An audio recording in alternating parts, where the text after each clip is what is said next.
അനുഗ്രഹീതമായ ഒരു സന്ദേശം ദൈവാത്മാവ് ഏൽപ്പിച്ചിരിക്കുന്നു. ആ സന്ദേശത്തിലേക്ക് നിങ്ങളുടെ എല്ലാവരുടെയും ശ്രദ്ധയെ ഞാൻ ക്ഷണിക്കുകയാണ്. വളരെ പ്രാർത്ഥനയോടെ നമുക്ക് 84-ാമത്തെ സങ്കീർത്തനം അതിൻ്റെ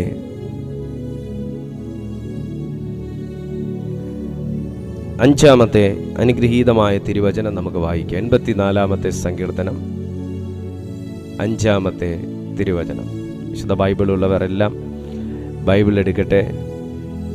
നോട്ട് ചെയ്യാൻ താല്പര്യമുള്ളവർ നോട്ട് ചെയ്യട്ടെ. 84-ാമത്തെ സങ്കീർത്തനം 5-ാമത്തെ തിരുവചനം. ബലം നിന്നിലുള്ള മനുഷ്യൻ ഭാഗ്യവാൻ. ബലം നിന്നിലുള്ള മനുഷ്യൻ ഭാഗ്യവാൻ.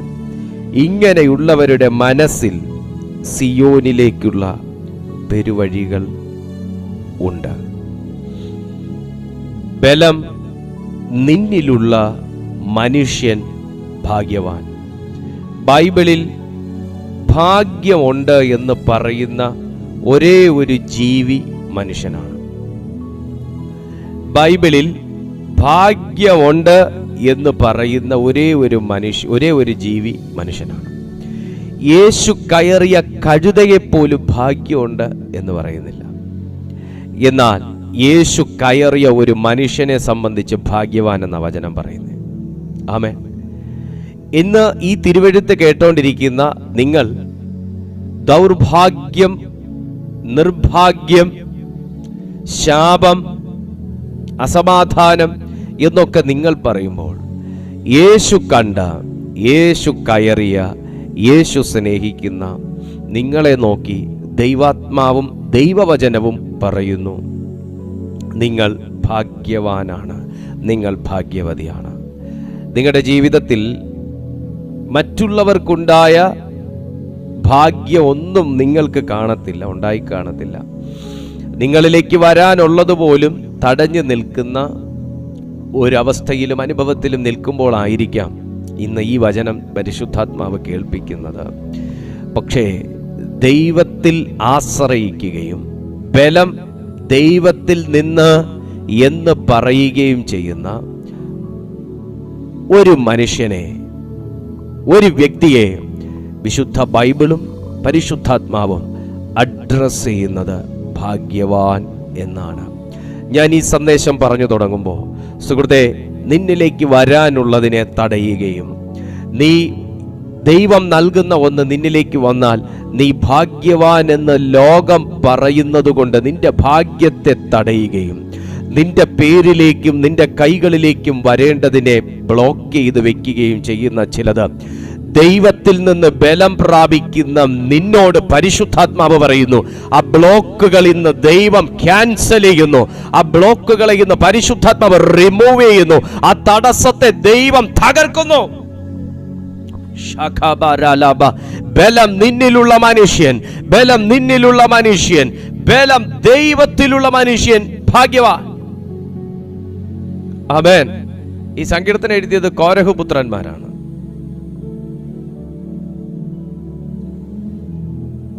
നീതിമാന്റെ 3-ാം സങ്കീർത്തനം എന്നാണ് ഇതിനെ അറിയപ്പെടുന്നത്. ഈ സങ്കീർത്തനം ദൈവത്തിന്റെ ആലയത്തിൽ വസിക്കുന്നവരെ കുറിച്ച് പറയുന്ന വാക്കാണ്. ദൈവത്തിന്റെ ആലയത്തിൽ വസിക്കുന്നവർ, അവർ ദൈവത്തിന്റെ ബലം ധരിച്ചിരിക്കുന്ന വ്യക്തികളാണ്. എന്നാൽ പ്രഥമ ദൃഷ്ടിയാൽ, പ്രത്യക്ഷത്തിൽ നമുക്ക് അവരുടെ മേൽ ദൈവസാന്നിധ്യവും ദൈവശക്തിയും ദൈവിക ബലവും ഉണ്ടെന്നൊന്നും നമുക്ക് തോന്നൂല. നമുക്ക് കാണാൻ കഴിയുന്ന ബുദ്ധിമുട്ടുകളും പ്രയാസങ്ങളും കണ്ണുനീരും മാത്രം അവർ പൊഴിച്ചിടുമ്പോൾ ദൈവത്തിന്റെ ആലയത്തിൽ വസിച്ചുകൊണ്ട് ദൈവത്തെ തന്നെ അഭയം ചൊല്ലുന്നവന്റെ മേൽ വ്യാപരിക്കുന്ന ഒരമാനുഷികമായ ശക്തിയും ബലവും ഉണ്ട്. ഞാൻ ഇനി എൻ്റെ മെസ്സേജിലോട്ട് കയറാൻ പോവാം. ഞാനിതൊരു ഇൻട്രൊഡക്ഷൻ മാത്രമേ പറയുന്നുള്ളൂ. ഈ ബലം എവിടെ ഇരിക്കുന്നതെന്ന് നമ്മൾ നോക്കാൻ പോവുക.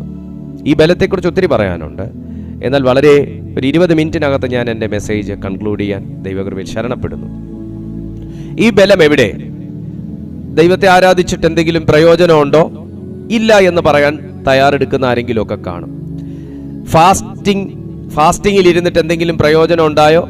പ്രത്യേകിച്ചൊന്നും ഉണ്ടായില്ല എന്ന് പറയാൻ തുനിയുന്നവരുണ്ടാകും. രക്ഷിക്കപ്പെട്ടിട്ട് എന്തെങ്കിലും വ്യത്യാസം ജീവിതത്തിൽ വന്നതായിട്ട് കണ്ടോ? അങ്ങനെ ഭയങ്കര വലിയ രീതിയിലൊന്നും കണ്ടില്ല എന്ന് പറയാൻ തുനിയുന്നവർ ഉണ്ടാകും. വ്യത്യാസമുണ്ട്, അനുഗ്രഹിക്കപ്പെട്ടു, ഞാൻ ദൈവസാന്നിധ്യം അനുഭവിക്കുന്നു എന്ന് പറയുന്നവരും ഉണ്ട്. രണ്ടു കൂട്ടരും കാണും. ഒരു നാണയത്തിന്റെ രണ്ട് വശങ്ങൾ പോലെ രണ്ട് അനുഭവങ്ങളുള്ളവർ കാണും. പിന്നെ വേറൊരു കൂട്ടർ കാണും, പക്ഷേ ഞാൻ ചോദിച്ച എല്ലാം കർത്താവ് തന്നു, പക്ഷെ ഈ ഒരു വിഷയം മാത്രം ദൈവം അങ്ങോട്ട് ഇടപെടുന്നില്ല, ചലിക്കുന്നില്ല. അങ്ങനത്തെ കൂട്ടരും കാണും. പക്ഷേ കോരഹപുത്രന്മാരുടെ അഭിപ്രായത്തിൽ ദൈവത്തിന്റെ ആലയത്തിൽ വസിക്കുന്ന ഒരു മനുഷ്യൻ എങ്ങനെയാന്നാ പറയുന്നത്? ബലം ധരിച്ചിരിക്കുന്നവനെന്നാ പറയുന്നത്. ഈ ബലം ധരിച്ചിരിക്കുന്നത് എവിടെയാണ്? ഈ ബലം ധരിച്ചിരിക്കുന്നത് കാണത്തക്കവണ്ണമല്ല. സങ്കീർത്തനങ്ങളുടെ പുസ്തകം 18-ാമത്തെ സങ്കീർത്തനം അതിൻ്റെ 29-ാമത്തെ വാക്യം നമുക്ക് എല്ലാവർക്കും കാണാപ്പാടാണ്. 18-ാമത്തെ സങ്കീർത്തനം 29-ാമത്തെ അനുഗ്രഹീതമായ തിരുവചനം. അതിനു മുന്നേ നമുക്കൊരു കാര്യം ചെയ്യാം, 28 വായിക്കാം. നീ എൻ്റെ ദീപത്തെ കത്തിക്കും. ഓ മൈ ജീസസ്, നീ എൻ്റെ ദീപത്തെ കത്തിക്കും. ഇതാര് പറഞ്ഞ വാക്കാ? ഡേവിഡ് പറഞ്ഞ വാക്കാ, ദാവീദ് പറഞ്ഞ വാക്കാ. എന്താ വാക്ക്? നീ എൻ്റെ ദീപത്തെ കത്തിക്കും. ഈ വാക്ക് നിങ്ങൾ മറക്കരുത്. നീ എൻ്റെ ദീപത്തെ കത്തിക്കും. സഹോദരി, ഞാൻ നിന്നെ നോക്കി പ്രവചിക്കുന്നു. നീ എൻ്റെ ദീപത്തെ കത്തിക്കും. അർത്ഥം, അണഞ്ഞിരിക്കുന്നു, അണയാൻ സാധ്യതയുണ്ട്, പ്രകാശം ആവശ്യമുള്ള സമയം, ഇത് കത്തിയേ പറ്റൂ. കത്തിക്കാൻ പലരും സമ്മതിക്കുന്നില്ല, എന്നാൽ കത്തിക്കുന്ന ഒരുവനുണ്ട്. ഓ മൈ ഗോഡ്, എനിക്ക് ദൈവത്തിന്റെ അസാധാരണമായ ഒരു പ്രസൻസ് ഞാൻ അനുഭവിക്കുന്നു ഈ ഒരു വാക്യം വായിച്ചപ്പോ. നീ എൻ്റെ ദീപത്തെ കത്തിക്കും. നീ എൻ്റെ ദീപത്തെ കത്തിക്കും എന്ന് പറയുമ്പോ തീപ്പെട്ടി ദാവീദിന്റെ കയ്യിലുണ്ടെങ്കിലും, ശ്രദ്ധിച്ച് കേൾക്കണം, ലൈറ്റർ ദാവീദിന്റെ കയ്യിലുണ്ടെങ്കിലും കത്തിക്കാൻ ഇയാളെ സമ്മതിക്കണ്ടേ? പുള്ളിക്ക് തീ കത്തിക്കുന്നത് എങ്ങനെയാണെന്നറിയാം. എത്ര കാറ്റടിച്ചാലും പുള്ളി മറച്ചു പിടിച്ച് തീ കത്തിക്കും. എന്റെ ചോദ്യം ഇതാണ്, നീ എൻ്റെ ദീപത്തെ കത്തിക്കും എന്ന് പറഞ്ഞതിന്റെ കാരണം ആൾക്ക് കത്തിക്കാൻ അറിയാൻ മേലാഞ്ഞിട്ടല്ല, ആളെ കത്തിക്കാൻ വിടാത്ത തരത്തിൽ യെബൂസ്യരുടെ ഒരു വലിയ സൈന്യം തനിക്ക് നേരെ പാളയമടിച്ചിരിക്കുന്നു. ഇയാള് കത്തിച്ചാലും ഊതാൻ ആൾക്കാർ കാണും. അങ്ങനെയാണല്ലോ. കത്തണമെന്ന് ആഗ്രഹം ഉണ്ടെങ്കിലും, കത്തിപ്പടരണമെന്ന് ആഗ്രഹം ഉണ്ടെങ്കിലും, ചിലരൊക്കെ കത്താൻ സഹായിച്ചില്ലെങ്കിലും ഊതി അണയ്ക്കുന്ന ചിലതൊക്കെ ഉണ്ടല്ലോ. ചില യെബൂസ്യർ നിരന്നു നിൽക്കാൻ സാധ്യതയുണ്ട്. വീടിനകത്ത് തന്നെ യെബൂസ്യർ കാണും, പട്ടണത്തിൽ യെബൂസ്യർ കാണും, ദേശത്ത് യെബൂസ്യർ കാണും. പക്ഷേ നീ കത്തണമെന്നുള്ളത്, നീ പ്രകാശിക്കണമെന്നുള്ളത്, നീ പ്രയോജനപ്പെടണമെന്നുള്ളത് ദൈവത്തിന്റെ പദ്ധതിയാണെങ്കിൽ പരിശുദ്ധാത്മാവ് പറയുന്നു, നിന്റെ ദീപത്തെ കത്തിക്കുന്ന ഒരു ദൈവിക ബലം. ഓ, ഇതാർക്കാ മനസ്സിലാക്കുന്നത് ഞാൻ ഈ പറയുന്നത്? നിന്റെ ദീപത്തെ കത്തിക്കുന്ന ദൈവിക ബലം പരിശുദ്ധാത്മാവ് ഇന്നത്തെ ഈ സന്ദേശത്തിൽ വെളിപ്പെടുത്താൻ പോവുകയാണ്. ഹല്ലേലൂയ. നീ കത്തിക്കൊണ്ടിരിക്കുമ്പോ ചിലർക്ക് നിന്റെ പ്രകാശം ആവശ്യം വരും. ആമേൻ. ചിലർ ഇരുട്ടി നിൽക്കുമ്പോ നമ്മുടെ പ്രകാശത്തിൽ നിന്ന് ഇച്ചിരി കടം തരാവോ എന്ന് ചോദിക്കും. പക്ഷെ നീ അണഞ്ഞാൽ, അയ്യോ കത്തിക്കൊണ്ടിരുന്ന കാലഘട്ടത്തിൽ നല്ലതായിരുന്നു എന്നൊന്ന് ചിന്തിച്ച്, എന്നാ പിന്നെ ഇച്ചിരിയും കൂടെ ഒന്ന് കത്താൻ എണ്ണ ഒഴിച്ചു കൊടുക്കുക, അതിനാരും കാണത്തില്ല. മോനെ, നീ കത്തുമ്പോ നിന്റെ പ്രകാശം വേണം. അവരണഞ്ഞിരുന്നാലും നിന്റെ നിശ്ചിത ദീപം അങ്ങോട്ടും കിട്ടണം.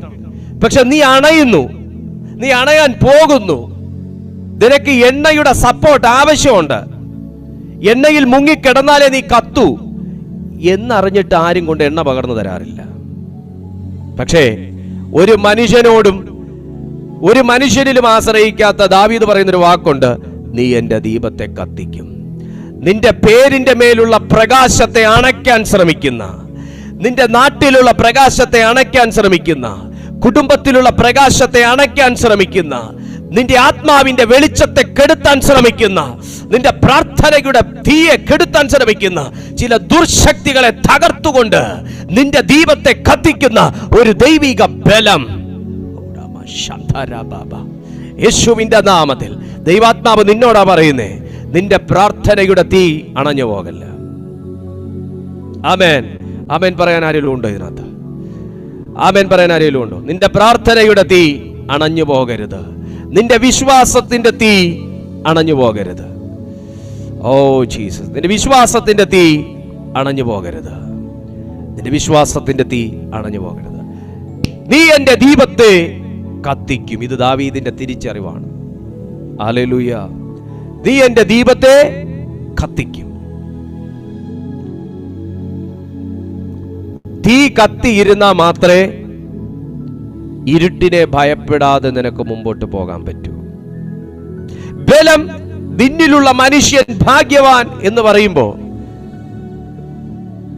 കയ്യിൽ പന്തമുണ്ട്, പക്ഷെ അത് അണഞ്ഞ പന്തമല്ല എന്ന് ഉറപ്പുവരുത്തുന്നവനാണ്. ഹല്ലേലൂയ. മണ്ണെണ്ണ മുക്കിപ്പിടിച്ച പന്തത്തണ്ട് മാത്രം കയ്യിലിരുന്നാ പോരാ, അതിനെ പ്രകാശിപ്പിക്കുന്ന തീ അതിന്റെ പുറത്തു വേണം. നീ എന്റെ ദീപത്തെ കത്തിക്കും എന്ന് പറയുന്ന ദാവീദിന് ദൈവത്തിൽ സ്വരൂപിച്ചിരുന്ന ഒരു പ്രത്യേക ബലം ആ മനുഷ്യനിൽ വസിച്ചത് കൊണ്ടാണ് യെബൂസ്യരെ ഭയപ്പെടാതെ താൻ ഈ വാക്ക് പറഞ്ഞത്, നീ എന്റെ ദീപത്തെ കത്തിക്കും. നീ എന്റെ ദീപത്തെ കത്തിക്കും. അണഞ്ഞിരിക്കുന്ന ഏതൊക്കെയോ കുടുംബങ്ങളിലേക്ക് ഈ ദൈവവചനം വന്ന് പതിക്കുകയാണ്. ഒരു തീ പോലെ ഈ ദൈവവചനം നിന്റെ ഭവനത്തിൽ വന്ന് പതിക്കുകയാണ്. സന്തോഷം അണഞ്ഞുപോയ നിന്റെ ഭവനത്തിലേക്ക്, സമാധാനം അണഞ്ഞുപോയ നിന്റെ ഭവനത്തിലേക്ക്, സമാധാനം നഷ്ടപ്പെട്ടു പോയ നിന്റെ മനസ്സിലേക്ക്, ഹൃദയത്തിലേക്ക്, പ്രാർത്ഥനയിൽ തളർച്ച ബാധിച്ച, പ്രാർത്ഥനയിൽ തളർവാദം ബാധിച്ച ചില വ്യക്തികളിലേക്ക് തീ പോലെ നീ എന്റെ ദീപത്തെ കത്തിക്കുമെന്ന വചനം തീ പോലെ ചിലരുടെ മേൽ പതിക്കുകയാണ്.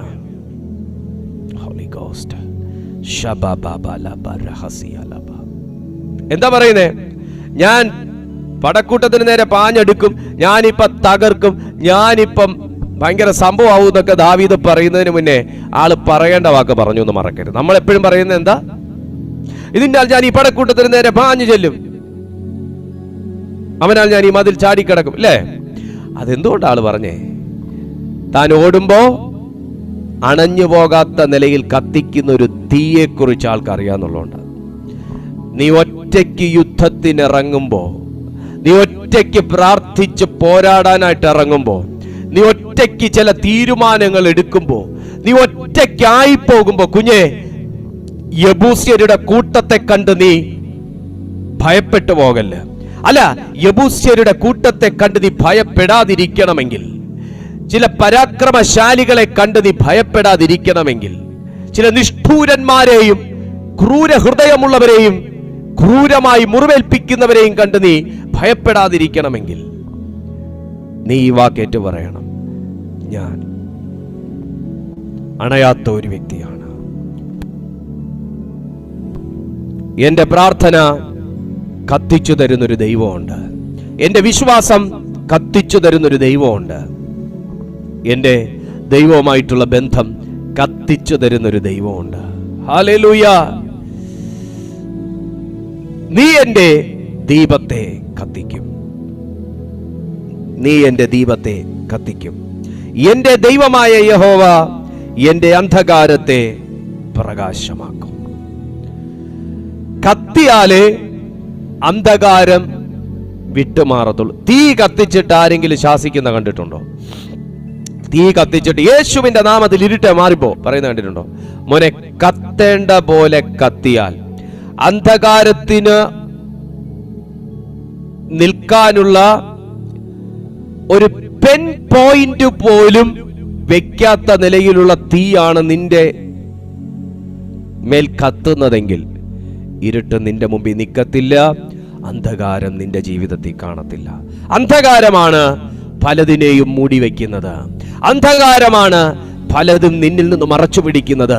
അന്ധകാരത്തിന്റെ സ്വാധീനമാണ് നിന്റെ കണ്ണിൽ പ്രകാശിക്കാതെ ചിലത് ആമേൻ മൂടപ്പെടുന്നത്. എന്നാൽ ദീപം അതിൻ്റെ നേരെ കൊണ്ടുവരുമ്പോൾ ആ വസ്തുവിന്മേൽ നിന്ന് അന്ധകാരം ഇഴഞ്ഞു മാറുന്നത് പോലെ, ആമേൻ, ഉരഞ്ഞു നീങ്ങുന്നത് പോലെ ഇന്ന് ആരുടെയൊക്കെയോ ജീവിതത്തിലേക്ക് അന്ധകാരം മൂടിക്കളഞ്ഞ് ഇരുട്ട് സ്വാധീനിച്ചു വെച്ചിരിക്കുന്ന, ഇരുട്ട് അവകാശം പറഞ്ഞു വെച്ചിരിക്കുന്ന ചിലത് ദൈവത്തിന്റെ വചനത്തിന്റെ തീ ഇറങ്ങി മാറട്ടെ. In the mighty name of Jesus. നിന്റെ ബന്ധങ്ങളുടെ മേൽ അന്ധകാരം ബാധിച്ചിരിക്കുന്നത്, നിന്റെ ബുദ്ധിയുടെ മേൽ അന്ധകാരം ബാധിച്ചിരിക്കുന്നത്, നിന്റെ കഴിവുകളുടെ മേൽ അന്ധകാരം ബാധിച്ചിരിക്കുന്നത്, നിന്റെ വാഗ്ദത്തങ്ങളുടെ മേൽ അന്ധകാരം ബാധിച്ചിരിക്കുന്ന അവസ്ഥകൾ നീ എന്റെ ദീപത്തെ കത്തിക്കും എന്ന വചനത്തിന്റെ ശക്തിയാൽ ഇപ്പോൾ അന്ധകാരം നീങ്ങട്ടെ.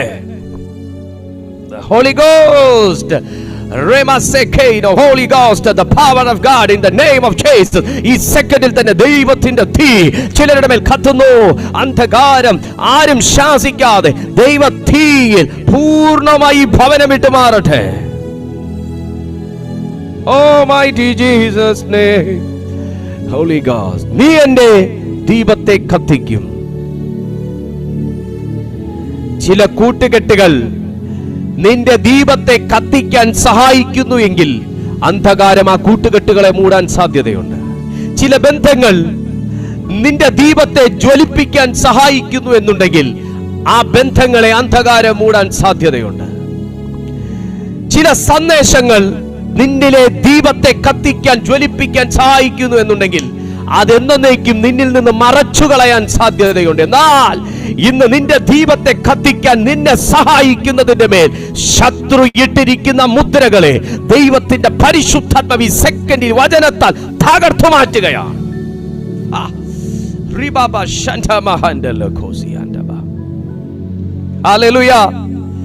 എത്ര പേർക്ക് സന്തോഷമുണ്ട്? നീ എന്റെ ദീപത്തെ കത്തിക്കും. ശേഷം പറയുന്ന ഇതാണ്, നീ എന്റെ യഹോവ എന്റെ അന്ധകാരത്തെ പ്രകാശമാക്കും. പിന്നെയാണ് പറയുന്നത്, നിന്നാൽ ഞാൻ പടക്കൂട്ടത്തിന്റെ നേരെ പാഞ്ഞു ചെല്ലും, അവനാൽ എന്റെ ദൈവത്താൽ ഞാൻ മതിൽ ചാടിക്കടക്കും. നിന്നാൽ ഞാൻ പടക്കൂട്ടത്തിന് നേരെ പാഞ്ഞു ചെല്ലും. സഹോദര, പടക്കൂട്ടത്തിന് നേരെ പാഞ്ഞു ചെല്ലുന്നതല്ല, മതിൽ ചാടി കടക്കുന്നതുമല്ല, കത്തേണ്ട ദീപം കത്തുന്നതാണ് ഇവിടത്തെ കീവേഡ്. ഓ മൈ ഗോഡ്, നിനക്ക് ചാടാൻ ആഗ്രഹമുണ്ട് മോളെ, നിനക്ക് കടക്കാൻ ആഗ്രഹമുണ്ട് മോനെ, നിനക്ക് എതിരിടാൻ താല്പര്യമുണ്ട് ബ്രദറെ. പക്ഷേ അതൊന്നും അല്ല ഇവിടെ. നീ പോകുമ്പോ കടക്കേണ്ടത് നിന്റെ മുമ്പിൽ മറയപ്പെടാതിരിക്കാൻ നീ എടുക്കേണ്ട ദീപം നിന്റെ കയ്യിലുണ്ടെന്ന് നീ ഉറപ്പുവരുത്തുന്നതാണ് ഏറ്റവും വലിയ കീവേഡ്. ആമേൻ. അതാദ്യം പറയുന്നേ,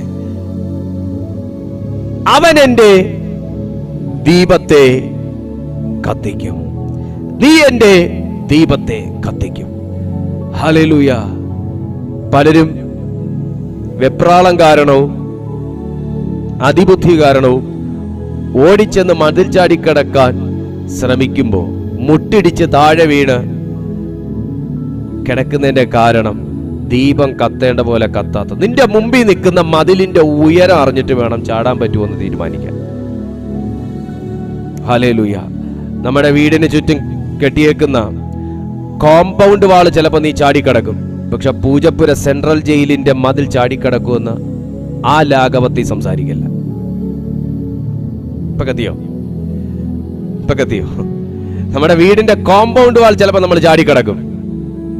പക്ഷേ അതേ ലാഘവത്തിൽ പൂജപ്പുര സെൻട്രൽ ജയിലിന്റെ മതിൽ കോമ്പൗണ്ട് വാൾ ചാടിക്കടക്കുമെന്ന് നമ്മൾ പറയരുത്.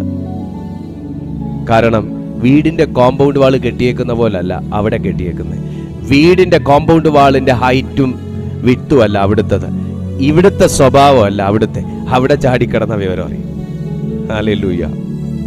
അപ്പോ എന്തിനെ എങ്ങനെ ഫേസ് ചെയ്യണമെന്ന് നമുക്കറിയണമെങ്കിൽ ദീപം കത്തണം, ദീപം കത്തണം, ദീപം കത്തണം. പലപ്പോഴും നിന്റെ ബുദ്ധി പോലും മരവിപ്പിച്ച് വെച്ചിട്ട് നിന്നെ ഒന്നിനും കൊള്ളാത്ത വ്യക്തിയെ പോലെ ആക്കുന്ന അവസ്ഥകൾ ഇന്ന് യേശുവിന്റെ നാമത്തിൽ ഈ വചനത്താൽ ക്യാൻസൽ ആകട്ടെ. ബുദ്ധിയുണ്ട്, കഴിവുണ്ട്, പരിജ്ഞാനമുണ്ട്, എല്ലാം ഉണ്ട്. ടാലന്റ് ഉണ്ട്, കാലിബർ ഉണ്ട്, പൊട്ടൻഷ്യൽ ഉണ്ട്. പക്ഷേ ഇതൊന്നും കത്താത്ത നിലകളിൽ നിന്നെ ഇരുട്ടുബാധിച്ച ഒരു ദൗർഭാഗ്യമുള്ളവനെ പോലെ ആക്കി തീർക്കുന്നത് ഇന്ന് ഈ വചനത്താൽ ദൈവാത്മാവ് ക്യാൻസൽ ചെയ്യും. ആമേൻ. Praise God. ഹല്ലേലൂയ. ചില ഡിസിഷൻസ് എടുക്കാൻ കഴിയാതെ നിൽക്കുന്നവരോട് പരിശുദ്ധാത്മാവ് പറയുന്നത്, ഡിസിഷൻസ് എങ്ങനെ എടുക്കണമെന്ന് അറിയാതെ ചെയ്യുന്നതെല്ലാം അബദ്ധത്തിലായി പോകുന്ന അവസ്ഥകൾ. നീ എൻ്റെ ദീപത്തെ കത്തിക്കുമെന്ന് പറഞ്ഞ ദൈവത്തിന്റെ പരിശുദ്ധാത്മാവ് നിന്നോട് സംസാരിക്കുന്നു. നീ മതിൽ ചാടി കടക്കുന്നതിന് മുൻപേ, നീ ശത്രുവിന്റെ നേരെ പാഞ്ഞു ചെല്ലുന്നതിന് മുൻപേ നിന്റെ ദീപം കത്തിയിരിക്കുന്നു എന്ന് ഉറപ്പുവരുത്തുക. ഈ വചനം നിന്റെ ആത്മാവിനെ പ്രകാശിപ്പിക്കട്ടെ. ഈ വചനം നിന്റെ ആത്മാവിനെ പ്രകാശിപ്പിക്കട്ടെ. ഹല്ലേലൂയ. Praise to Jesus. പരിശുദ്ധാത്മാവ് ചിലരെ ഈ സെക്കൻഡിൽ ഭയങ്കരമായിട്ട് റിനോവേറ്റ് ചെയ്തുകൊണ്ടിരിക്കുകയാണ്. ഇവിടെ ദാവീദ് പറയുന്ന വാക്ക് എന്താണ്? ഫിസിക്കലി ഞാൻ ചെയ്യുമെന്നാണ് പറയുന്നത്. പക്ഷെ സുഹൃത്തെ, ഫിസിക്കലി ഒന്നും ചെയ്യാതെ, ശ്രദ്ധിച്ച് കേൾക്കണം, ഞാൻ ഇതോടെ പറഞ്ഞ് നിർത്താൻ പോവാം. ഇവിടെ ദാവീദ് പറയുന്നത്, ഞാൻ ഫിസിക്കലി പടക്കൂട്ടത്തിന് നേരെ ചെല്ലും, ഫിസിക്കലി മതിൽ ചാടി കിടക്കും, ഫിസിക്കലി ഞാൻ യെബൂസ്യരെ തകർക്കും, ഇതൊക്കെയാ പറയുന്നത്. എന്നാൽ പുതിയ നിയമത്തിലേക്ക് വരുമ്പോ ഫിസിക്കലി ഒന്നും ചെയ്യാതെ നിന്റെ മുമ്പിൽ നിൽക്കുന്ന മതിൽ മാറിപ്പോകും. നമ്മുടെ വചനം എന്തായിരുന്നു? ബലം നിന്നിലുള്ള മനുഷ്യൻ ഭാഗ്യവാൻ. ബലം നിന്നിലുള്ള മനുഷ്യൻ ഭാഗ്യവാൻ. നിരാശയിൽപ്പെട്ടിരിക്കുന്ന സുഹൃത്തെ, വേദനയിലിരിക്കുന്ന കൂടപ്പിറപ്പെ, പ്രതീക്ഷിക്കാൻ ഒന്നുമില്ലാത്ത പ്രിയപ്പെട്ട സുഹൃത്തെ, ഹൃദയം തകർന്നിരിക്കുന്ന പ്രിയപ്പെട്ട കുടുംബമേ, പ്രത്യാശയുടെ വാക്കുകൾ പറഞ്ഞു തരാൻ ആരുമില്ലാത്ത പ്രിയപ്പെട്ടവരെ, ശ്രദ്ധിച്ച് കേൾക്കാം. ബലം മനുഷ്യനിലുള്ളവനല്ല, പ്രതീക്ഷ മനുഷ്യനിലുള്ളവനല്ല, ബലം നിന്നിലുള്ള, ബലം ദൈവത്തിലുള്ള മനുഷ്യൻ ഭാഗ്യവാൻ. ഈ ലോകത്തിൽ ആരൊക്കെ നിന്റെ പ്രകാശം അനുഭവിച്ച് അക്കരെ കടന്നു പോയിട്ടും നിന്നിലുള്ള പ്രകാശം കൊണ്ട് അവർ രക്ഷപ്പെട്ടിട്ടും നീ ഒരു അന്ധകാരത്തിന്റെ അവസ്ഥയിൽ ആയി പോകുമെന്ന് പോലും ചിന്തിക്കാതെ, നീ ഒരു അന്ധകാരത്തിന്റെ അവസ്ഥയിലാണെന്ന് അറിഞ്ഞിട്ടും ഒരു ദീപവുമായി കടന്നു വരാതിരിക്കുമ്പോൾ, ദൈവത്തിന്റെ ഭക്തന്മാർ തിരുവെഴുത്തിനകത്ത് ആത്മനിറവിൽ എഴുതി വച്ചിരിക്കുന്നു, ബലം ബലം നിന്നിലുള്ള മനുഷ്യൻ ഭാഗ്യവാൻ, ബലം ദൈവത്തിലുള്ള മനുഷ്യൻ ഭാഗ്യവാൻ, ബലം ദൈവം തരുന്ന മനുഷ്യൻ ഭാഗ്യവാൻ. നിന്റെ ദീപം കൊണ്ട് പലരും കടന്നുപോയിട്ടുണ്ടാകാം, പക്ഷേ നിന്റെ ബലവും എടുത്തോണ്ട് ആരും പോയിട്ടില്ല. നിന്റെ നന്മ അപഹരിച്ചുകൊണ്ട് ചിലർ രക്ഷപ്പെട്ടിട്ടുണ്ടാകാം. രക്ഷപ്പെട്ടു എന്ന് പറയും, പക്ഷെ അവർ രക്ഷപ്പെടൂല, അത് വേറെ കാര്യം. പോയിട്ടുണ്ടാകാം, പക്ഷെ നിന്റെ ബലത്തെ എടുത്തോണ്ട് പോകാൻ അവർക്ക് കഴിഞ്ഞിട്ടില്ല. നിന്റെ വസ്തുവക അപഹരിച്ച് ഒരുപക്ഷെ പിടിച്ചു വെച്ചിട്ടുണ്ടാകാം, പക്ഷെ നിന്റെ ബലത്തെ അപഹരിച്ചു കൊണ്ടുപോകാൻ കഴിഞ്ഞിട്ടില്ല. വസ്തുവക പോയതിനെ പ്രതി നീ ബലഹീനനാകരുത്. നിന്റെ ബലം യഹോവയിൽ വെച്ചിരിക്കുന്നു എന്ന്, നിന്റെ പ്രത്യാശ ദൈവത്തിൽ വെച്ചിരിക്കുന്നു എന്ന്, നിന്റെ വിശ്വാസം ദൈവത്തിൽ വെച്ചിരിക്കുന്നു എന്ന് തിരിച്ചറിഞ്ഞ് ദാവീദ് പറഞ്ഞ പോലെ പറയുക, നീ എന്റെ ദീപത്തെ കത്തിക്കും, നീ എന്റെ ദീപത്തെ കത്തിക്കും. ഹല്ലേലൂയ. Praise to Jesus. നീ എന്റെ ദീപത്തെ കത്തിക്കും. സുഹൃത്തേ, എത്ര സ്നേഹിച്ചവർ ഇന്ന് നിന്റെ ഹൃദയത്തിന്റെ പ്രകാശത്തെ ഊതി അണച്ചിട്ട് പോയാലും, തല്ലിക്കെടുത്തിയിട്ട് പോയാലും, ഒന്നീ വാക്യം ഏറ്റു പറയാമോ? ബലം നിന്നിൽ വെച്ചിരിക്കുന്ന ഞാൻ എന്ന് പറയുന്നു, നീ എന്റെ ദീപത്തെ കത്തിക്കും. ഹല്ലേലൂയ. സ്തോത്രം. ഒരുപക്ഷെ നിങ്ങളുടെ സമാധാനം കെടുത്താൻ അവർക്ക് കഴിഞ്ഞിട്ടുണ്ടാകാം, പക്ഷെ നിന്റെ ഹൃദയത്തിൽ നിറഞ്ഞിരിക്കുന്ന വചനത്തെ എടുത്തുകൊണ്ട് പോകാൻ അവർക്ക് കഴിയത്തില്ല. വചനം കൊണ്ട് ഹൃദയത്തെ നിറയ്ക്കുക. ആമേൻ. വചനം കൊണ്ട് ഹൃദയത്തെ നിറയ്ക്കുക.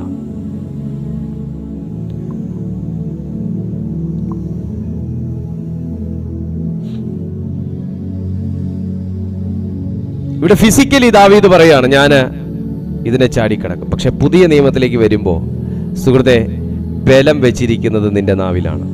മർക്കോസ് എഴുതിയ സുവിശേഷം 11-ാമത്തെ അധ്യായം. മർക്കോസ് എഴുതിയ സുവിശേഷം 11-ാമത്തെ അധ്യായം.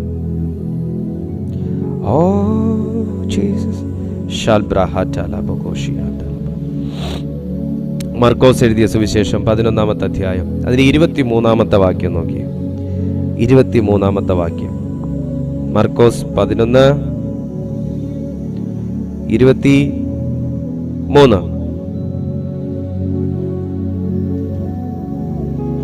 Gloria Meshivalesi. മർക്കോസ് 11:23 പറയുന്നതിന് മുന്നേ ഞാൻ അതിൻ്റെ ഒരു ഔട്ടർ ലൈൻ ഞാനൊന്ന് പറയാം. യേശു ബെഥാനിയയിൽ നിന്ന് നടന്നു വരുന്ന വഴിക്ക് വിശന്നിട്ട് ഇലകളുള്ളൊരു അത്തിയെ കണ്ടു. ശ്രദ്ധിച്ച് കേൾക്കണം, പോകല്ല. ബെഥാനിയയിൽ നിന്ന് നടന്നു വരുന്നപ്പോൾ വിശന്നിട്ട് നിറയെ ഇലകളുള്ള അത്തിയെ കണ്ടു. ഈ കൂടുതൽ ഇലകളുള്ള അത്തി കാണുമ്പോൾ അതിനകത്ത് ഫലം കാണും നമുക്ക് തോന്നും. കൂടുതൽ ഇലകളുള്ള അത്തി കാണുമ്പോൾ അതിനകത്ത് ഫലം കണ്ടേക്കും, കാണും. നമുക്ക് വിശപ്പടക്കാനുള്ള അതിനകത്തുണ്ട്, നമുക്ക് ഉതകുന്നത് അതിലുണ്ട്, നമുക്ക് തോന്നും. യേശുവിനും തോന്നി. ഇന്ന് അങ്ങനെ തോന്നിയിട്ട് നിരാശ അനുഭവിക്കുന്ന വ്യക്തികൾ ഇതിനകത്ത് കാണും.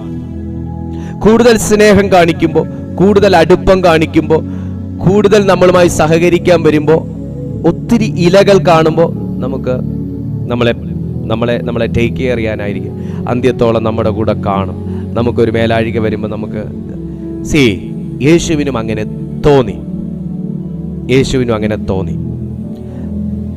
യേശു ഇവിടെ ചെയ്ത കണ്ടോ? അവൻ ഇലയുള്ള ഒരു അത്തിവൃക്ഷം ദൂരത്തു നിന്ന് കണ്ടു. അതിൽ വല്ലതും കണ്ടുകിട്ടുമോ എന്ന് വെച്ച് ചെന്നു. ദൂരത്ത് നിന്ന് നമുക്കൊരു വ്യക്തികളെയും മനസ്സിലാക്കാൻ കഴിയത്തില്ല. സുഹൃത്തെ, ഇപ്പോൾ വന്ന ഒരു ബന്ധം, ഇപ്പോൾ നിങ്ങൾ കണ്ട ഒരു വ്യക്തി, ഇപ്പോൾ നിങ്ങൾ കണ്ട ഒരു കുടുംബം, അവരെ ദൂരത്ത് നിന്ന് കാണുമ്പോൾ നമുക്ക് അടുത്ത് നിന്ന് കാണുന്ന യാതൊരു തരത്തിലുള്ള ക്ലാരിറ്റി, വിഷ്വൽ ക്ലാരിറ്റി ഉണ്ടാകത്തില്ല, ഓഡിയബിൾ ക്ലാരിറ്റി ഉണ്ടാകത്തില്ല. അടുത്തു വന്ന് സംസാരിക്കുമ്പോൾ, അടുത്തിടപഴകുമ്പോൾ മാത്രമാണ് നമുക്കതിൻ്റെ യാഥാർത്ഥ്യങ്ങൾ മനസ്സിലാകുന്നത്.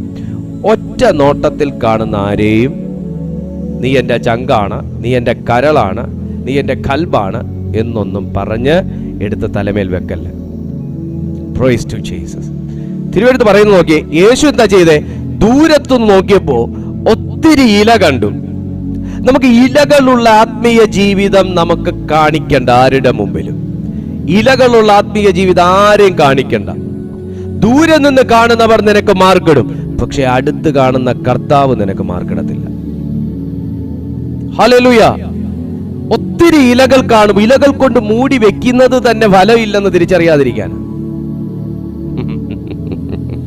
ഹല്ലേലൂയ. ഇലകൾ കൊണ്ട് മൂടി വെക്കുന്നത് തന്നെ. ഇപ്പൊ ചില ആൾക്കാരില്ലേ ചർച്ചിൽ, നിങ്ങളല്ല കേട്ടോ, നിങ്ങൾ ചില ആൾക്കാരില്ലേ, നമ്മൾ ചർച്ചിൽ ചെന്ന് മെസ്സേജ് പറയാൻ കേറുമ്പോ മുതൽ അവർ കണ്ണടച്ചിരിക്കും. നമ്മൾ ഇറങ്ങിയാലും അവർ കണ്ണ് തുറക്കത്തില്ല. കാര്യം എന്നാ? കയറിയപ്പോ മുതൽ അവർ ഉറങ്ങുന്നതാണ്. പക്ഷെ നമ്മളെന്താ വിചാരിക്കുന്നത്? എൻ്റെ കർത്താവേ, എന്തൊരു ധ്യാനാണ്. അവരാ വചനമൊക്കെ അവർ കണ്ണടച്ചിരുന്ന് പ്രാപിച്ചെടുക്കുമായിരിക്കും. അവർ ഹൃദയത്തിൽ മെഡിറ്റേറ്റ് ചെയ്യുകയായിരിക്കും. പക്ഷെ യോഗം കഴിഞ്ഞ് ആശീർവാദം പറഞ്ഞാൽ ആൾ എഴുന്നേക്കാതിരിക്കുമ്പോഴേ നമുക്ക് മനസ്സിലാവുന്ന ആൾ ഉറങ്ങുമായിരുന്നു എന്ന്. പക്ഷെ അവർ അനങ്ങാതിരിക്കാൻ, ഉറങ്ങിയിട്ട് ഇങ്ങനെ വീണ് പോകാതിരിക്കാൻ മാസ്റ്റേഴ്സ് ഡിഗ്രി എടുത്തവരാണെന്ന് നമ്മൾ അറിയേണ്ടിയിരുന്നു. നമ്മളൊക്കെയാണ് ഉറങ്ങിക്കഴിഞ്ഞാൽ എന്താ ചെയ്യും? കുറച്ച് കഴിയുമ്പോൾ ഇങ്ങനെ വീഴും, ഇല്ലയോ? വീഴത്തില്ലേ? നിങ്ങൾ വീഴത്തില്ലേ? ഞാൻ വീഴും. Praise God. പക്ഷേ ഇത് അനങ്ങത്തില്ല, അവരനങ്ങത്തില്ല, കണ്ണടച്ചിരിക്കുക. പക്ഷെ അത് നമ്മളോർക്കും വചനം കേൾക്കുകയായിരിക്കും, സ്വീകരിക്കുകയായിരിക്കും എന്ന്. പക്ഷേ പ്രൈസ് ടു ജീസസ്, അവരുറങ്ങുമായിരുന്നു എന്ന് പറയുന്നവർ. അവർ കണ്ണടച്ചിട്ട് അനങ്ങാതിരുന്നത് എന്തിനാണെന്നറിയാവോ? അനങ്ങാണ്ടിരുന്നത് ഞാൻ ഉറങ്ങുകയാണ് എന്ന് മനസ്സിലാക്കാണ്ടിരിക്കാനാണ്. എന്നതുപോലെ ഇലകൾ കൊണ്ട് മൂടി വെച്ചേക്കുന്നത് ഫലങ്ങൾ ഇല്ല എന്ന് തിരിച്ചറിയാണ്ടിരിക്കാനാണ്. അങ്ങനത്തെ ഒരു ആത്മീയ ജീവിതം നമുക്ക് വേണ്ട. ദൂരത്ത് നിൽക്കുന്നവർ ചിലപ്പം സൂപ്പർ പറഞ്ഞാലും അച്ചാഹേ പറഞ്ഞാലും അടുത്ത് വന്ന് നോക്കുന്നവൻ, ഹൃദയങ്ങളെ തൂക്കി നോക്കുന്നവൻ മാർക്കിടുകയല്ല. നിനക്ക് ഇല ഇച്ചിരി കുറഞ്ഞിരുന്നാ മതി, ഫലം കുറയാൻ പാടില്ല എന്നാ ദൈവാത്മാവ് പറയുന്നത്. ഇല ഇച്ചിരി കുറഞ്ഞിരുന്നാ മതി, ഫലം കുറയരുതെന്നാ ദൈവാത്മാവ് പറയുന്നത്. ഇല പറിച്ച് തൂക്കി വിൽക്കാനൊന്നും ഇല്ല, പക്ഷെ ഫലത്തിനാണ് വില. ആമേൻ. ഫലത്തിനാണ് വില. യേശു അടുത്ത് വിശന്നിട്ട് വന്ന് നോക്കി. യേശു അടുത്ത് വന്ന് നോക്കിയപ്പോ, തപ്പിയും തടകിയൊക്കെ നോക്കിയപ്പോ, ഇലകളൊക്കെ ഇങ്ങനെ വകഞ്ഞു മാറി നോക്കിയപ്പോ, ദേണ്ടട ഒന്നുമില്ല. കർത്താവ് എല്ലാ കാലവും ഇല കൊണ്ട് മറച്ചിരിക്കുന്നവരെ ദൈവം അത് ക്ഷമിക്കത്തില്ല. ഈ ചില പ്രായം ചെന്ന ദൈവദാസന്മാർ പറയുന്നത് ഞാൻ കേട്ടിട്ടുണ്ട്, നട്ടപ്പോഴും പറിച്ചപ്പോഴും ഒരു കുട്ടാണ്. എന്ന് വെച്ചാൽ 5 വർഷം മുമ്പും 50 വർഷം മുമ്പും ഈ 2023 അവസാന മാസത്തിലും ഒരേ രീതിയിലുള്ള ആത്മീയ ജീവിതമാണെങ്കിൽ അത് ഇലകൾ മാത്രമുള്ള ആത്മീയ ജീവിതമാണ്. ഒരേ രീതിയിലുള്ള ആത്മീയ പക്വതയാണെങ്കിൽ അത് ഇലകൾ മാത്രമുള്ള ജീവിതമാണ്. ഒരേ രീതിയിലുള്ള വിശ്വാസം മാത്രമാണെങ്കിൽ അത് ഇലകൾ മാത്രമുള്ള ജീവിതമാണ്. എത്ര ആത്മാവിന്റെ വചനങ്ങൾ കേട്ടാലും എന്റെ ഭൗതിക കാര്യങ്ങൾക്ക് വേണ്ടി എന്ന് മാത്രം ചിന്ത പോകുന്നത് ഇലകൾ കൊണ്ട് മൂടിയ ഒരു ആത്മീയ ജീവിതത്തിന് തുല്യമാണ്. എത്ര ആത്മാവിനെ സ്പർശിക്കുന്ന വചനം കേട്ടാലും അയ്യോ ഇതിനേക്കാൾ എന്റെ ആത്മാവിന് ആത്മീയ കാര്യങ്ങൾക്ക് ഞാൻ മൂല്യം കൂടുതൽ കൊടുക്കേണ്ടതാണല്ലോ, ഇതെന്റെ ആത്മാവിനെ ഒന്ന് തൊട്ടുണർത്തുന്നതാണല്ലോ എന്ന് ഗ്രഹിക്കാതെ വീണ്ടും എന്റെ ഭൗതിക ആവശ്യങ്ങൾക്ക് വേണ്ടി പ്രാർത്ഥിപ്പീൻ എന്ന് പറയുന്നത് ഇലകൾ മാത്രമുള്ള ഒരു ജീവിതത്തിന് തുല്യമാണ്. ഫലം പരിശുദ്ധാത്മാവ് തിരയുന്നു. ഇത് അന്ത്യകാലഘട്ടമാണ്. ഇലകൾ ഉള്ളതിനെല്ലാം ദൈവം മാറ്റി നിർത്തും, ഫലമുള്ളതിനെ ദൈവം തെരഞ്ഞെടുക്കും. ഇലകൾ ഉള്ളതിനെ ദൈവം മാറ്റി നിർത്തും, ഫലമുള്ളതിനെ ദൈവം തെരഞ്ഞെടുക്കും. അതുകൊണ്ട് കർത്താവ് എന്താ ചെയ്തേ? ശപിച്ചിട്ട് കർത്താവ് മുമ്പോട്ട് പോകവേ യെരുശലേമിലെല്ലാം പോയി അവിടെ ദൈവാലയത്തിൽ കടന്ന് ആമേൻ അവിടെ വിൽക്കുന്ന പൊൻവാണിഭക്കാരെയും മറ്റ് ജനത്തെ എല്ലാം അടിച്ച് കർത്താവ് പുറത്തിറക്കിയതിനു ശേഷം വീണ്ടും പുറത്തേക്ക് വന്ന് അവർ വീണ്ടും ആ നഗരം വിട്ടു പോകുമ്പോൾ രാവിലെ അവർ കടന്നു പോകുമ്പോൾ കഴിഞ്ഞ ദിവസം ശപിച്ച അത്തിയെ പത്രോസിന്റെ ശ്രദ്ധയിൽപ്പെടുത്തി. കർത്താവിനോട് പറഞ്ഞു, കർത്താവേ അത്തി ദേ കരിഞ്ഞു നിൽക്കുന്നു. കർത്താവ് പറഞ്ഞു, അടുത്ത വാക്ക് നിങ്ങൾ ശ്രദ്ധിക്കുക. അതാ അവിടെ പറയാനാ ഞാൻ ഇത്രയും കൊണ്ടുവന്നേ, അത് പറയാനാ. ഇവിടെ ഫിസിക്കലി ഞാൻ മതിൽ ചാടിക്കടക്കുമെന്നും ഫിസിക്കലി ഞാൻ ഈ യെബൂസ്യരെ നേരിടുമെന്നും ദാവീദ് പറയുമ്പോൾ അത് ദൈവത്താൽ തന്നെയാണ്. ഇവിടെ യുദ്ധം ചെയ്യാതെ, എന്നെ ശ്രദ്ധിച്ചു കേട്ടെ, യുദ്ധം ചെയ്യാതെ, വഴക്കുണ്ടാക്കാതെ, കൂടെ സംസാരിക്കാൻ ആൾക്കാരെ മധ്യസ്ഥത അണയ്ക്കാൻ വിളിക്കാതെ, എനിക്ക് വേണ്ടി ഒന്ന് പ്രാർത്ഥിക്കണമേ എന്ന് പറയിക്കാതെ നിൽക്കുന്ന, ആ വിഷയത്തെ കാണുന്ന, ആ വിഷയം ഇപ്പോൾ അഭിമുഖീകരിക്കുന്ന, നിന്റെ നാവിലൂടെ പുറത്തു വരുന്ന വാക്കിലൂടെ, നിന്റെ ഹൃദയത്തിന്റെ വിശ്വാസത്തിന്റെ സ്ട്രെങ്തോടെ ഒരൊറ്റ വാക്കുകൊണ്ട് ഒരു മലയെ കടലിലേക്ക് നീക്കിക്കളയാൻ കഴിയുമെന്ന് യേശു പഠിപ്പിക്കുമ്പോൾ ഇവിടെ ഒരുവൻ മതിൽ ചാടിക്കടക്കാൻ ശ്രമിച്ച് അവനത് കടക്കുമ്പോൾ, ഇവിടെ ഒരുവന്റെ മുമ്പിൽ ഈ മല ചാടിക്കടക്കാനോ മല കയറാനോ അല്ല, അവന്റെ മുമ്പിൽ നിൽക്കുന്ന തടസ്സത്തെ അവന്റെ വായിലൂടെ പുറത്തു വരുന്ന വിശ്വാസത്തിന്റെ വാക്കുകളിലൂടെ അവന്റെ മുമ്പിൽ നിന്ന് തന്നെ നീക്കിക്കളയാൻ യേശു നൽകിയ ഒരു ബലം ഇന്നത്തെ പുതുതലമുറയ്ക്കുണ്ട്. മനസ്സിലായോ? മറ്റേത് അവൻ ആ പ്രശ്നത്തെ നേരിട്ടു, ആ പ്രശ്നത്തിലേക്ക് അവൻ അടുത്തു ചെന്നു, ആ മതിലിനെ അവൻ ചാടിക്കടന്നു ഫിസിക്കലി. ഇവിടെ എന്റെ ദൈവത്താൽ ഞാൻ ഈ മല ഇപ്പൊ കേറൂ എന്നൊന്നും പത്രോസ് പറഞ്ഞില്ല. എന്റെ ദൈവത്താൽ ഞാൻ കൽപ്പിക്കുന്നു, എന്റെ മുൻപിൽ നിൽക്കുന്ന മലയെ നിന്റെ മുകളിൽ കയറാനുള്ള സമയമൊന്നും എന്റെ മുമ്പിൽ ഇല്ല. അതുകൊണ്ട് ഇപ്പോൾ ഈ സെക്കൻഡിൽ എന്റെ മുമ്പിൽ നിന്ന് നീങ്ങി കടലിലേക്ക് പോകും. ഇന്ന് നിന്റെ മുമ്പിൽ നിൽക്കുന്നതിനെ ഒന്നും നീ കൈകാര്യം ചെയ്യേണ്ട കുഞ്ഞെ. നിന്റെ മുമ്പിൽ നിൽക്കുന്നതിന് എങ്ങനെ ഇവിടുന്ന് ഓടിച്ചു കളയുന്നൊന്നും നീ പറയേണ്ട കുഞ്ഞെ. നീ വീട്ടിനകത്തിരുന്ന് കൽപ്പിക്കുമ്പോൾ ചിലത് നിന്റെ മുമ്പിൽ നിന്നും നീങ്ങും. യേശുവിന്റെ നാമത്തിൽ. അവിടെ ഫിസിക്കലി ചെയ്തത് ഇവിടെ ഓറലി ചെയ്യുകയാണ്. അവിടെ ഫിസിക്കലി ചെയ്തത് ഇവിടെ വെർബലി ആൾ ഹാൻഡിൽ ചെയ്യുകയാണ്. ഈ അധികാരം മനസ്സിലായോ? ഈ ബലം മനസ്സിലായോ?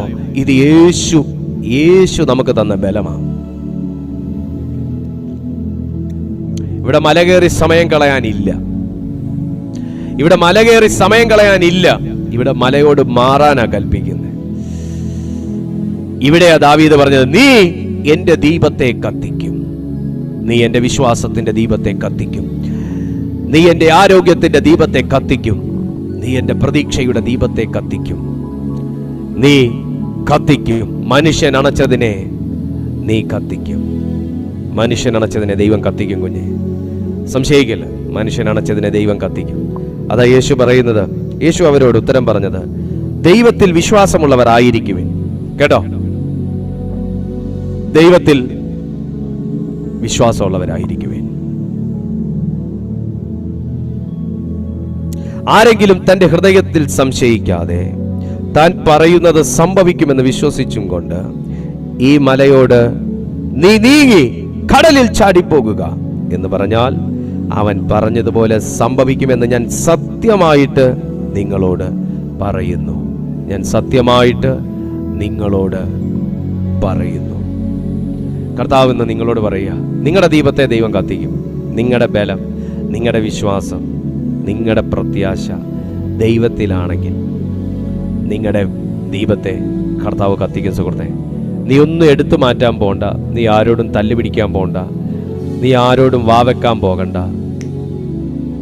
നിന്റെ വായിലൂടെ പുറത്തു വരുന്ന പ്രാർത്ഥനകളിലൂടെ, വിശ്വാസത്തിൻ്റെ വാക്കുകളിലൂടെ നിന്റെ മുൻപിൽ ഇന്ന് മറയായി നിൽക്കുന്ന മലകൾ കർത്താവ് തുടച്ചു നീക്കും. കർത്താവ് തുടച്ചു നീക്കും. ദാവീദ് ഫിസിക്കലി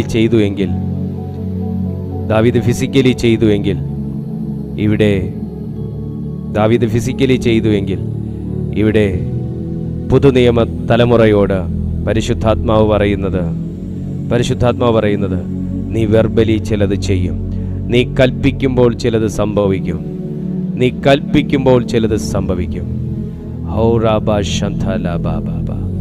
കാരണം എൻ്റെ ബലം ദൈവത്തിലാണ്. എൻ്റെ ബലം ദൈവത്തിലാണ്.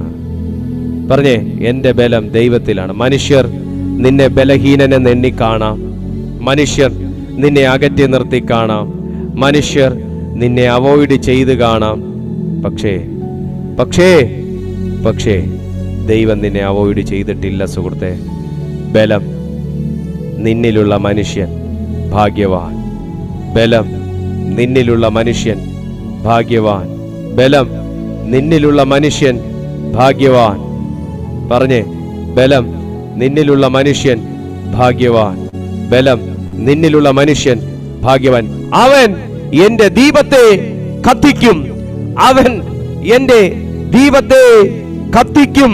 വിശ്വാസമുള്ളവർ മാത്രം എന്ന് പറഞ്ഞേ, അവൻ എന്റെ ദീപത്തെ കത്തിക്കും. അണഞ്ഞുപോയ നിന്നോടാ ദൈവാത്മാവ് പറയുന്നേ, അവൻ നിന്റെ ദീപത്തെ കത്തിക്കും. അവൻ നിന്റെ ദീപത്തെ കത്തിക്കും. ഓ രാമശംതുനിയാൽ ലാബ്രോഷിഖബന ബൗഷസിയാൽ in the mighty name of Jesus. പ്രാർത്ഥിച്ചു തുടങ്ങിയ ദൈവമക്കളെ, ഇന്ന് അണഞ്ഞിരിക്കുന്ന ആരെയൊക്കെയോ പരിശുദ്ധാത്മാവ് കത്തിച്ചുകൊണ്ടിരിക്കുന്നു. അണഞ്ഞുപോയ ആരെയൊക്കെയോ, പ്രതീക്ഷ നഷ്ടപ്പെട്ടു പോയ ആരെയൊക്കെയോ പരിശുദ്ധാത്മാവ് കത്തിച്ചുകൊണ്ടിരിക്കുന്നു. തകർന്നുപോയ ആരെയൊക്കെയോ, തളർന്നുപോയ ആരെയൊക്കെയോ പരിശുദ്ധാത്മാവ് കത്തിച്ചുകൊണ്ടിരിക്കുന്നു. അവൻ എന്റെ ദീപത്തെ കത്തിക്കും. ഓ രാമശംധേരിയ in the mighty name of Jesus. കർത്താവ് നിന്നോട് പറയുന്നു, കുഞ്ഞെ, ആരൊക്കെ നിന്നെ അണച്ചു കളയാൻ ശ്രമിച്ചാലും, ആരൊക്കെ നീ അണയണമെന്ന് ആഗ്രഹിച്ചാലും, നീ വേദനിക്കണമെന്നും നീ ഇരുട്ടടയണമെന്ന് ആഗ്രഹിച്ചാലും, സുഹൃത്തെ, പരിശുദ്ധാത്മാവ് പറയുന്നു, അവൻ നിന്റെ ദീപത്തെ കത്തിക്കും. നീ കത്തി നിൽക്കണമെന്നുള്ളത് ദൈവത്തിന്റെ ഇഷ്ടമാണ്. ദൈവത്തിന്റെ ഇഷ്ടമാണ്. ദൈവത്തിന്റെ ഇഷ്ടമാണ്. റാബാസിഖേ മഹാശംതുന ലാബ്ധ രാബാ കാന്ത ശന്തലബ Ram സതനെ റിഖബാബാ Baba ശംതുനി. Yes, mighty name of Jesus. ലാബാബാ ശന്ത Baba Baba Hasiya. ഒരു തീ നിന്റെ മേൽ വരുന്നു, ഒരു തീ നിന്റെ മേൽ വരുന്നു, ഒരു തീ നിന്റെ മേൽ വരുന്നു, ഒരു തീ നിന്റെ മേൽ വരുന്നു. നീ കത്തണമെന്നുള്ളത് ചിലതിനോട് കൽപ്പിക്കേണ്ട വ്യക്തി എന്നുള്ള നിലയിൽ ദൈവത്തിന്റെ ഇഷ്ടമാണ്.